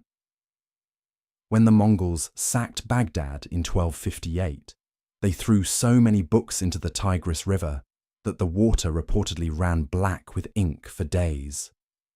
Centuries of accumulated learning, commentaries on Aristotle, astronomical observations, medical treatises, mathematical innovations, disappeared beneath the waves. The House of Wisdom, which had been the intellectual center of the Islamic world, was reduced to rubble and memory. The Spanish Reconquista had similar effects in Al-Andalus. As Christian forces reconquered the Iberian Peninsula, they systematically destroyed Islamic libraries and centers of learning. Arabic books were burned en masse. Scholars fled or converted. The sophisticated intellectual culture that had produced figures like Averroes and Maimonides was gradually strangled. By the time the last Muslim kingdom fell at Granada in 1492, 8 centuries of Islamic intellectual achievement in Spain had been largely erased. The pattern repeated during the Ottoman decline and the subsequent European colonization of the Middle East. Ancient libraries in Damascus, Cairo, and Istanbul were neglected or destroyed. Manuscripts rotted in abandoned madrasas. Traditional knowledge systems were dismissed as backward superstition. The result was a profound cultural amnesia that severed modern Middle Eastern societies from their own intellectual heritage. Even within European civilization itself, entire traditions of knowledge have simply vanished. Medieval Christianity, for all its faults, had developed sophisticated traditions of mystical theology, contemplative practice, and philosophical inquiry. Figures like Meister Eckhart, Johannes Scotus Eriugena, and Hildegard of Bingen had created profound syntheses of reason and revelation that would influence European thought for centuries. But the Protestant Reformation, the Scientific Revolution, and the Enlightenment swept much of this tradition aside. Monasteries were dissolved, their libraries scattered or destroyed. Mystical theology was dismissed as papist nonsense. Scholastic philosophy was ridiculed as medieval obscurantism. Entire ways of understanding the relationship between human consciousness and divine reality simply disappeared from educated discourse. The Enlightenment, despite its genuine achievements, was particularly ruthless in its cultural destruction. Voltaire dismissed the Middle Ages as 1,000 years of ignorance and superstition. The philosophes portrayed medieval Christianity as nothing but a system of oppression and delusion. Ancient wisdom traditions were rejected as primitive mythology. The goal was to start fresh, to build human knowledge on purely rational foundations, uncontaminated by the errors of the past. But in their eagerness to reject tradition, the Enlightenment thinkers threw away knowledge that might have proven valuable. Medieval theories of correspondence between microcosm and macrocosm, for instance, contained insights about systemic thinking that would not be rediscovered until the 20th century. Contemplative traditions that had developed sophisticated understandings of consciousness and perception were dismissed as mystical nonsense, only to be rediscovered by modern psychology and neuroscience. The scientific revolution itself, for all its benefits, contributed to a particular form of forgetting. The systematic devaluation of qualitative knowledge in favor of quantitative measurement. Ways of knowing that could not be reduced to mathematical formulas were excluded from serious consideration. Traditional medicine, based on thousands of years of empirical observation, was dismissed as superstition. Indigenous agricultural practices, perfectly adapted to local conditions, were replaced by industrial techniques that often proved environmentally destructive. The result was a profound narrowing of human knowledge, a reduction of the rich complexity of human experience to what could be measured, quantified, and controlled. Entire dimensions of reality, the subjective, the qualitative, the spiritual, were relegated to the realm of private opinion or primitive superstition. The Industrial Revolution accelerated this process by physically destroying the environments in which traditional knowledge had developed. As rural communities were uprooted and traditional crafts were mechanized, the accumulated wisdom of generations was simply abandoned. Master craftsmen who had spent decades perfecting their skills found their knowledge obsolete overnight. Traditional ecological knowledge, developed over millennia of careful observation, was replaced by industrial agriculture that treated the land as a machine rather than a living system. The two world wars of the 20th century created their own forms of cultural destruction. Entire populations were displaced or destroyed. Libraries were bombed. Museums were looted. Scholars fled or perished. The Jewish communities of Eastern Europe, which had developed distinctive traditions of learning and scholarship over centuries, were systematically murdered during the Holocaust. With them died not just millions of people, but entire worlds of knowledge, interpretation, and wisdom. The Nazi regime was particularly systematic in its cultural destruction. They didn't just burn books by Jewish authors. They attempted to erase all traces of Jewish intellectual contribution to European civilization. Jewish scholars were purged from universities. Jewish-owned publishing houses were shut down. The goal was not just physical elimination, but cultural obliteration, the creation of a world in which Jewish civilization had never existed. The Soviets were equally thorough in their destruction of religious and traditional culture.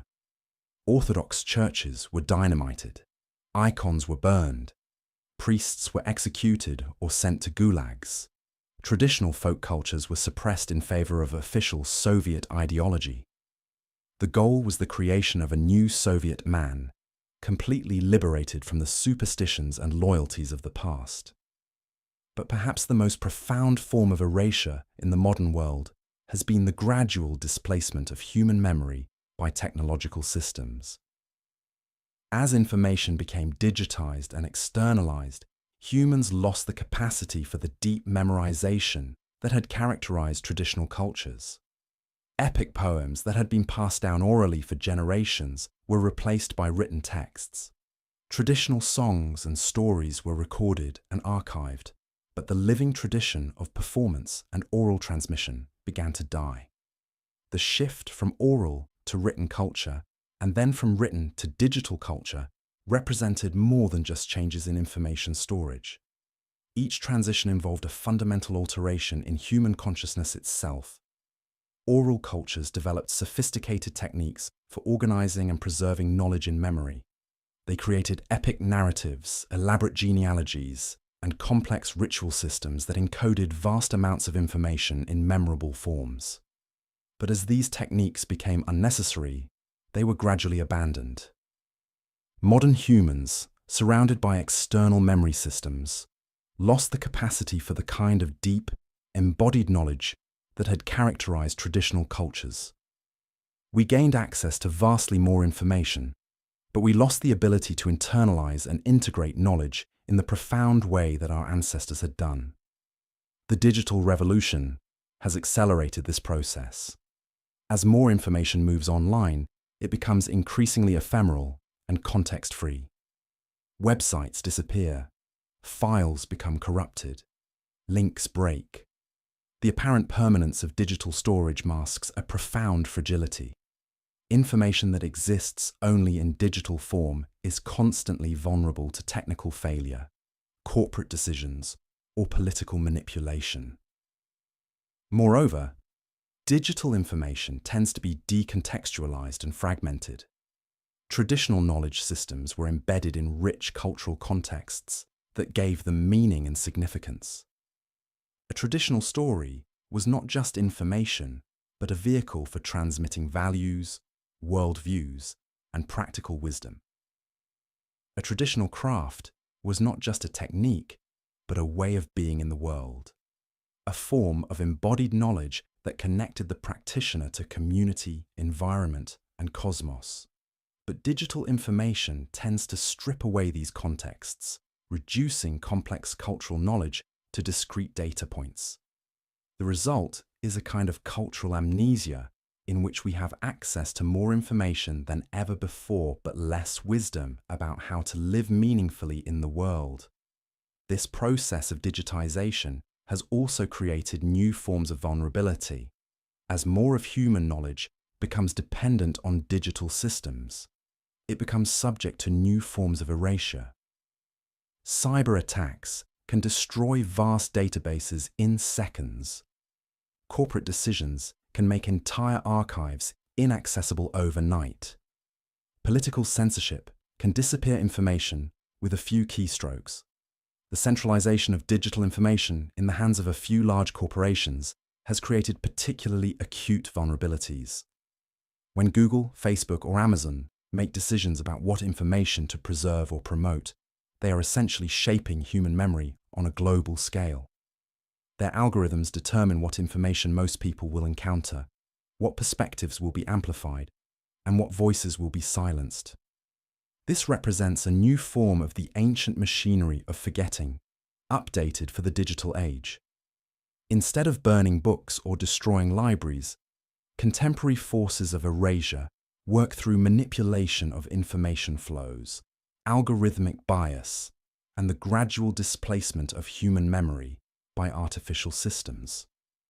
The result is a world in which more information is available than ever before, but in which meaningful knowledge, wisdom embedded in lived experience and cultural tradition, becomes increasingly rare. We live in an age of information abundance, but wisdom poverty, surrounded by data, but disconnected from the deep knowledge that might help us navigate the challenges of existence. The Great Vanishing, then, is not just a historical phenomenon, but an ongoing process. Every day, languages die. Traditional knowledge systems are abandoned. Cultural practices are forgotten. Ways of being in the world that took millennia to develop disappear in a single generation. But understanding this process also reveals its antidote. For if forgetting is a deliberate act, then remembering can be a form of resistance. Every effort to preserve traditional knowledge, to maintain cultural practices, to keep languages alive is a small victory against the machinery of erasure. The question that haunts us as we stand in the shadow of the Great Vanishing is not whether we can stop this process. It may be too deeply embedded in the dynamics of modernity to halt entirely. The question is whether we can learn to be more conscious and deliberate about what we choose to preserve and what we allow to disappear. For in the end, the machinery of forgetting operates most effectively when it works unconsciously, when people participate in the destruction of their own cultural heritage without realizing what they are losing. But when the process becomes visible, when people understand what is at stake, they can begin to make conscious choices about what deserves to be remembered and what wisdom from the past might still serve the future. The silence spreads, yes. But in that silence, For those who know how to listen, the voices of the vanished still echo, waiting to be heard by those brave enough to remember what the world has been taught to forget. But what if I told you that the greatest mystery isn't just about civilizations that vanished, but about one that may never have been real at all? What if the very foundation of everything we think we know about the past was built on lies, manipulation, and the systematic erasure of truth itself? Tonight, we dive into the darkest secret of all: how entire histories can be fabricated, how knowledge can be weaponized, and how those who control the narrative control reality itself. Deep beneath the cobblestone streets of Rome, behind iron doors that have remained sealed for centuries, lies a truth so dangerous that it has been buried not by time, but by design. The Vatican secret archives stretch for miles underground, containing documents that could rewrite every history book ever written. But here's what they don't want you to know. Some of those documents aren't just hidden evidence of the past. They're proof that the past itself was manufactured. You see, when civilizations disappear, they leave behind traces: broken pottery, crumbling walls, bones in the earth. But what happens when the disappearance isn't natural? What happens when entire peoples, entire cultures, entire ways of life are systematically erased, not by drought or war or plague, but by those who benefit from their silence? What happens when the real mystery isn't why they vanished, but who made them vanish? This is the story of the phantom civilizations, not lost to time, but lost to power, not forgotten by accident, but forgotten by force. And the threads of this conspiracy stretch from ancient Rome to medieval monasteries, from colonial conquests to modern textbooks, weaving a web of deception so vast and so complete that we've been living inside the lie our entire lives. It began in the 4th century, when Emperor Constantine didn't just legalize Christianity, he weaponized it. But the version of Christianity that emerged wasn't the religion of love and peace you might think. It was an instrument of control, designed to replace the indigenous beliefs that had sustained countless cultures for millennia. And here's the terrifying part. It worked so well that we don't even know what we lost. Picture this. You're a Celtic druid in Britain, keeper of oral traditions that stretch back thousands of years. Your people have thrived in harmony with the land, guided by wisdom passed down through generations. Then the Romans arrive, followed by Christian missionaries. They don't just conquer your body, they conquer your mind. They tell you your gods are demons, your traditions are evil, your very identity is a sin against their one true faith. But they're clever about it. They don't just destroy, they absorb. Your sacred groves become Christian shrines, your festivals become Christian holidays, your goddesses become saints, and slowly, generation by generation, your true history disappears, not burned in a fire, not lost in a war, but transformed into something unrecognizable, until even you believe their version is the truth. This wasn't isolated to Britain. Across Europe, across Africa, across the Americas, the same pattern repeated. Indigenous wisdom traditions that had flourished for thousands of years were systematically dismantled, their practitioners labelled as heretics, witches, or savages.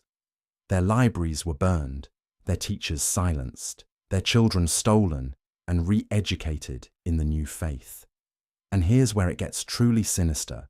They didn't just erase these cultures, they erased the evidence that they had ever existed at all. Ancient texts were rewritten to support Christian narratives. Archaeological sites were deliberately destroyed or reinterpreted. Oral histories were dismissed as primitive superstition. An entire methodology of historical forgery was developed, so sophisticated that we're still uncovering its effects today. Take the Dark Ages, that convenient 1,000-year gap in European history where supposedly nothing happened. No progress was made, no knowledge preserved. But what if the darkness wasn't ignorance? What if it was intentional obscurity, a carefully constructed void designed to hide the systematic destruction of everything that came before? What if those weren't the Dark Ages at all, but the Erasure Ages? The phantom time hypothesis suggests that up to 300 years of medieval history were simply invented, fabricated by medieval chroniclers to fill gaps in their knowledge. But what if it goes deeper than that? What if the gaps weren't accidental but deliberate? What if entire centuries were erased because they contained evidence of civilizations that didn't fit the approved narrative? Consider the Cathars of southern France, a Christian sect that flourished in the 12th and 13th centuries. They believed in equality between men and women, rejected the authority of the Catholic Church, and practiced a form of spirituality that threatened the power structure of medieval Europe. So what happened to them? They were systematically exterminated in what historians call the Albigensian Crusade. Every man, woman, and child was hunted down and killed. Their cities were burned, their books destroyed, their very memory erased from official records. But here's the thing. We only know about the Cathars because a few documents survived in secret. How many other civilizations, other cultures, other ways of being human were erased so completely that we don't even know they existed? How many times has this happened throughout history? How many times is it happening right now? The conquest of the Americas provides the clearest example of civilizational erasure in action. When the Spanish arrived in Mesoamerica, they found libraries containing thousands of books, astronomical observations spanning centuries, mathematical and architectural knowledge that rivaled anything in Europe. And what did they do? They burned it all. Every single book except for 3 or 4 that survived by accident.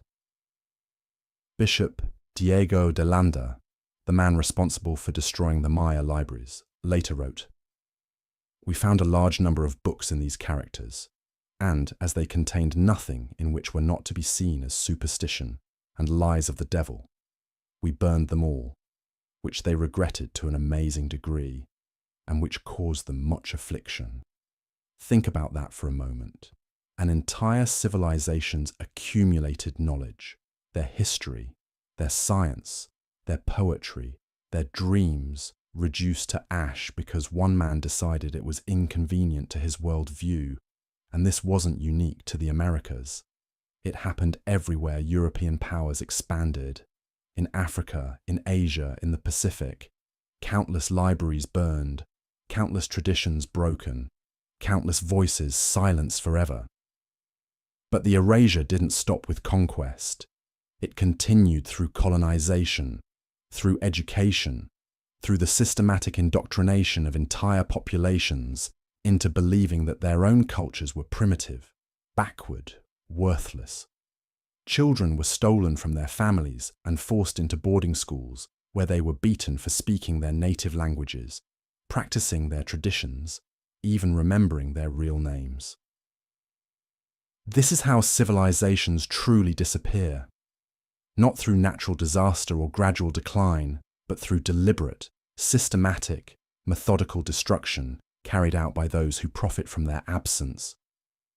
And the most insidious part, the perpetrators then write the history books, ensuring that their victims are remembered, if they're remembered at all, as inferior, uncivilized, doomed to inevitable extinction. The Industrial Revolution accelerated this process. As European powers carved up the world among themselves, entire continents were stripped not just of their resources, but of their stories. Museums in London, Paris, and Berlin filled with artifacts torn from their cultural contexts, while the people who created them were told their heritage was worthless. Archaeological expeditions became little more than treasure hunts, with priceless artifacts shipped off to private collections, while the sites themselves were abandoned to decay. And it's still happening. Right now, as you listen to this, indigenous communities around the world are fighting to preserve their languages, their traditions, their very existence against forces that would rather they simply disappeared. Rainforests that contain the accumulated botanical knowledge of thousands of years are being clear-cut for profit. Sacred sites are being destroyed for mining operations. Elders who carry oral traditions stretching back centuries are dying without passing on their knowledge because there's no one left to listen. But here's what terrifies the powers that be. Despite everything, some of us are starting to remember. Archaeological discoveries keep revealing evidence of advanced civilizations that don't fit the approved timeline. Genetic studies are uncovering population movements that contradict official histories. Indigenous communities are reclaiming their languages and traditions, sharing their true stories with the world. The internet, for all its flaws, has made it impossible to completely control information the way previous generations of rulers could. Traditional knowledge that was once confined to remote communities can now spread globally in minutes. Alternative historical narratives that were once suppressed can find audiences of millions. And that's why the forces of erasure are working harder than ever to maintain control. Disinformation campaigns, algorithmic manipulation, the deliberate flooding of information spaces with confusion and contradiction, these are the modern tools of civilizational amnesia. If they can't make us forget, they'll make sure we can't tell truth from fiction. But every mystery we've explored tonight, from Ubar to the ancestral Puebloans, from the Indus Valley to Göbekli Tepe, represents a crack in their narrative. Each rediscovered site, each decoded script, each recovered tradition is a piece of our true human heritage fighting its way back to the surface. The greatest mystery isn't what happened to these lost civilizations. The greatest mystery is what we lost when they disappeared, and what we might still recover if we have the courage to look beyond the official story. Because somewhere in the silence between what we're told and what we remember, the truth is waiting. And it's more magnificent, more complex, and more dangerous to existing power structures than they ever want us to know. The phantom civilizations aren't just history. They're a warning, a reminder that memory itself is a battleground, and that those who control the past control the future. But they're also hope, because as long as we keep asking questions, keep digging deeper, keep listening to the voices that history tried to silence, the truth will find a way to survive. And that, perhaps, is the most mysterious thing of all. Perhaps the greatest mystery is not why these civilizations vanished, but what their silence teaches us about the fragility of human achievement. From Ubar's buried towers to the ancestral Puebloans' empty cliff dwellings, from the Indus Valley's undeciphered script to Easter Island's silent Moai, these lost worlds remind us that even the mightiest empires are temporary guests on this planet. Their stories whisper a haunting truth. That progress is not guaranteed, that knowledge can be lost, and that the line between flourishing and forgetting is thinner than we dare imagine. Yet in their mystery lies their immortality, for as long as we keep searching for answers in the dust and stone they left behind, these vanished peoples live on, challenging us to build wisely and remember well.